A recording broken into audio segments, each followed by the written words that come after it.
Notre souci principal, je pense que c'est un peu tout le monde pareil, c'est l'argent, le manque d'argent pour finir les fins de mois.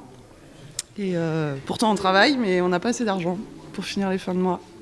Et solution, j'en sais rien, payer peut-être un peu plus les gens qui travaillent, voilà. Ça serait que le salaire augmente en conséquence de ce que tout augmente en fait, parce que tout augmente mais les salaires ils continuent pareil et qu'on soit revalorisé peut-être un petit peu plus. La vie est chère, la nourriture augmente toujours, pas évident de vivre avec 4 enfants. Après, c'est comme ça, on fait avec, hein. Mais on ne pourra pas faire mieux de toute façon, hein. Les gilets jaunes ne feront pas autre chose non plus, le gaz augmente, tout augmente de toute façon. Les gros soucis, c'est le pouvoir d'achat qui augmente et qu'on n'a pas les salaires qui suivent et l'augmentation du gasoil et on est en campagne et il faut rouler tous les jours. 42 ans de travail, à 8 heures au boulot, et c'est vraiment peu les retraites. Et puis voilà, hein, il n'y a pas grand-chose à dire, c'est les retraites et puis le pouvoir d'achat. Surtout le SMIC. Hein. Je voulais simplement parler de ce qu'on appelle le salaire des enseignants très bien payés. Les enseignants qui sont toujours en vacances, qui soi-disant ne travaillent jamais.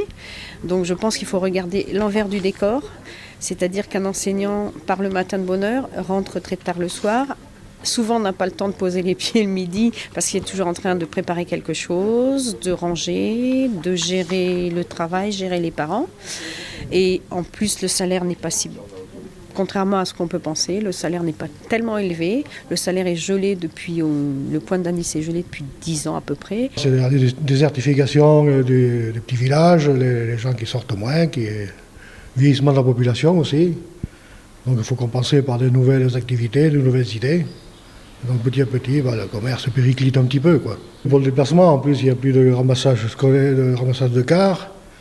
Et donc il faut faire le transport à demande, c'est pas évident pour se déplacer, pour aller faire les courses ou même pour aller à la pharmacie ou chez le docteur. Les toubibs, ils exagèrent un petit peu, ils s'en vont tous sur la Côte d'Azur, dans les villes, parce qu'ils ont tout ce qu'il faut, mais il y en a qui gagnent pas beaucoup leur vie en ville et sur la Côte d'Azur, alors qu'en campagne, ils gagneraient très bien leur vie.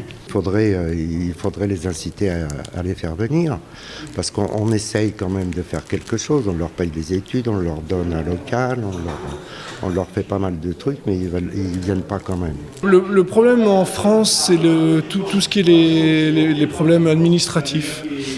Donc je trouve qu'indirectement, on empêche les gens de travailler, en fait, si vous voulez. Il y a du travail en campagne, peut-être du travail qui n'est pas au goût de tout le monde, mais il y a énormément de travail. Moi, je vois dans mon métier en tant que bûcheron, l'administration vient compliquer les choses. Et